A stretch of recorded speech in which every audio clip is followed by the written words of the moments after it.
প্রিয় সমাবেশ, আজকে আমরা ভারাক্রান্ত হৃদয় বরিশালবাসীর সামনে আমরা অশ্বিনী কুমার দত্তর ন্যাক্কারজনক ঘটনা হয়েছে ঢাকাতে, সেই ন্যাক্কারজনক ঘটনার নিন্দা জানানোর ভাষা আমাদের নেই।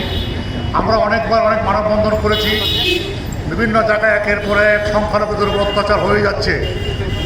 আজকে যারা 400 বছর যাবৎ এদেশে বসবাস করছেন, তারা সমস্ত বাংলাদেশকে যারা পরিষ্কার পরিচ্ছন্ন রাখার জন্য মনোনিবেশ করেন, তাদেরকে বিনা নোটিশে উচ্ছেদ করে তাদের উপরে যে অত্যাচার করা হয়েছে তার তীব্র প্রতিবাদ জানাই। আমাদের প্রতিবাদের ভাষা জানানোর একটাই জায়গা, আমাদের বাংলাদেশের মাননীয় প্রধানমন্ত্রী জননেত্রী শেখ হাসিনা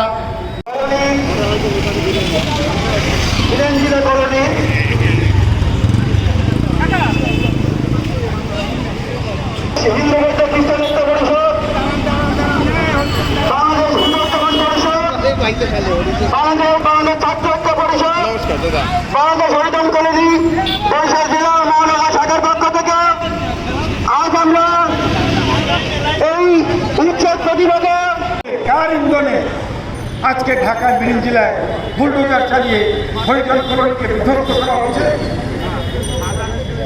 আমার অনুরোধ থাকবে মাননীয় প্রধানমন্ত্রীর কাছে যে আপনার কথা বাস্তবায়ন করার জন্য যে যে পদক্ষেপ নেওয়ার নেবেন এবং যারা এই বুলডোজার চালিয়েছে, যারা ওখানে হরিজনকে প্রত্যাহার চালিয়েছে, তাদেরকে আইনের আওতায় নিয়ে তাদের শাস্তিমূলক ব্যবস্থা করতে হবে।